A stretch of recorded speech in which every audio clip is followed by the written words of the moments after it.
আমরা মুসলিম জাতীয়তাবাদের রাষ্ট্র গঠন করব বাংলাদেশে। মুসলিম ফোরাম গড়ে তুলতে হবে। বাংলাদেশ থেকে সৈন্য পাঠিয়ে আমরা ফিলিস্তিনকে মুক্ত করব।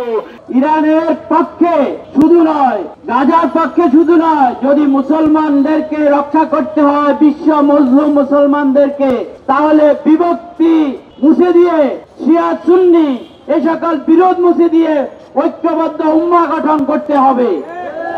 জাতিসংঘ মুসলমানদের রক্ষা করতে ব্যর্থ হচ্ছে। আমরা এখন পর্যন্ত জাতিসংঘের বিকল্প মুসলমানদের কোন বিশ্ব ফোরাম গঠন করতে পারিনি।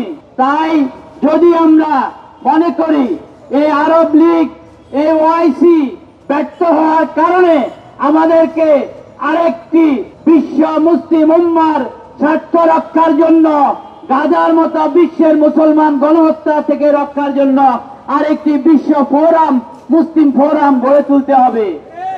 বন্ধুগণ, হিরোশিমা এবং নাগাসাকির যে ভয়াবহ গণহত্যা, তা পৃথিবীর মানবতার ইতিহাসে জঘন্য গণহত্যা। অথচ তার চাইতে 6 গুণ বেশি শক্তিশালী ধ্বংসাত্মক বোমা নিক্ষেপ করা হয়েছে গাজায়। এটি হিরোশিমা এবং নাগাসাকির চাইতে বড় গণহত্যা চালানো হয়েছে। অবিলম্বে এই গাজা গণহত্যার জন্য ইসরায়েলের অবৈধ রাষ্ট্র ইসরায়েলের নেতানিয়াহুকে মানবতা বিরোধী অপরাধে বিচারের আওতায় আনতে হবে।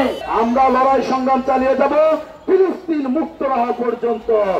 আমরা মুসলিম জাতীয়তাবাদের রাষ্ট্র গঠন করব বাংলাদেশে। আমরা ঘোষণা দিচ্ছি, বাংলাদেশ থেকে সৈন্য পাঠিয়ে আমরা ফিলিস্তিনকে মুক্ত করব ইনশাআল্লাহ। এই আমাদের ওয়াদা। নারায়ে তাকবীর, আল্লাহু আকবার, ফিলিস্তিন জিন্দাবাদ।